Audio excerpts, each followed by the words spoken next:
jednu radši. To zakryl. Super, super.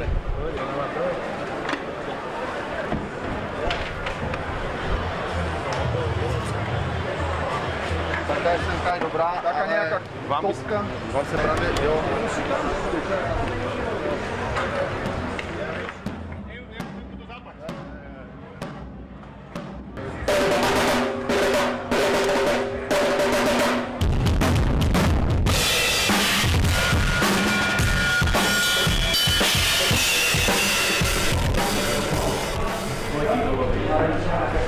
Ahoj ma, čau. Čau, čau.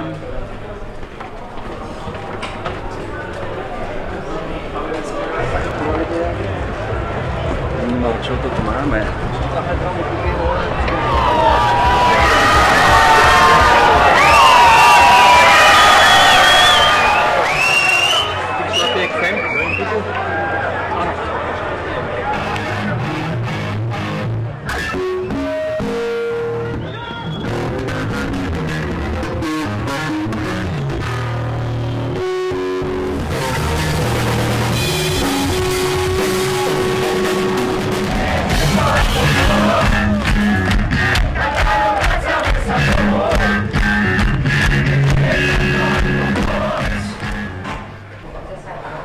Koľko bolo dneska? 34 stupňov?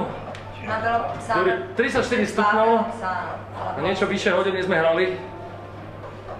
Že takéto výkony dávame. Bohu, jak dlho to vydržíme. Mozgové mŕtvice a nebudeme už potom na vozíku. Neprivolávať. Nechcem to privolávať, no je to hrozné. No. Našim věrným fanouškům Evě a Mirkovi Sitek přejeme hodně štěstí, vaše Tublatanka. Príde za nami hneď sekundu po koncerte. Treba. Že toto sú strašne zlatí fanúšikovia, ale nevedia, že jednu sekundu po koncerte prísť do šatne za kapelou, ktorá hrala v 34 stupňovom horku, by mohli trošku porozmýšľať a počkať. Predsa len sa potrebujeme po koncerte vydýchať, lebo sme úplne zničení, môžem si žmýkať túto košelu. By aspoň 10 minút počkali. Áno, ale mám ich rád. Koľko máme rokov a že tiež by sme to nemuseli aj prežiť po tom koncerte. A občas potrebujeme aj kyslík, umelé dýchanie. Vedľa nás sa rozcvičuje Júria Hypo. To len tak. Kto tam je z toho Júria Hypo ešte pôvodný? Poviem máš štipevko. Gitarista tam je, jak sa volá? Gitarista? Mickbox? Ale toho mám rád, to je pán gitarista, Mickbox. Od toho by som sa naozaj mal čo učiť. Krásne riffy, melodické sola. Však Júria Hypo sú priekopníci rockovej muziky. My s Ďurom sme boli veľmi inšpirovaní, pretože bubeník mal vlastného technika. Keď on takto bubnoval, tak odzadu prišiel a pekne mu dával studený obklad na čelo. Ten pot z čela mu dával preč, toto mu takto pekne ťapkal. Každá jedna kvapka musela ísť do ústrania. Pekne sa o ňo staral. My sme boli s Ďurom inšpirovaní, že tak má byť naozaj pozorný technik, by takto mal pracovať. Škoda, že už nie je medzi nami ten bubeník, perfektne. Bubeníci sú najviac opotrebovateľní. Bubeníci najviac odpadávajú. Áno. Najmenšia výdrž.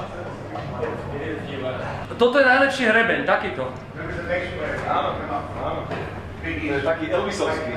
Ale oni musíš mať rovno, pozri, takýto. Dobrý.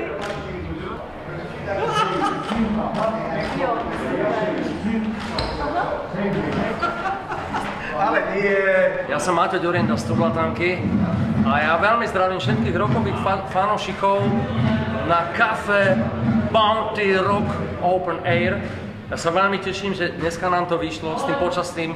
Fantastické, slnečné, krásne teplo. My keď sme hrali s Tublatankou, bolo 34 stupňov v tieni.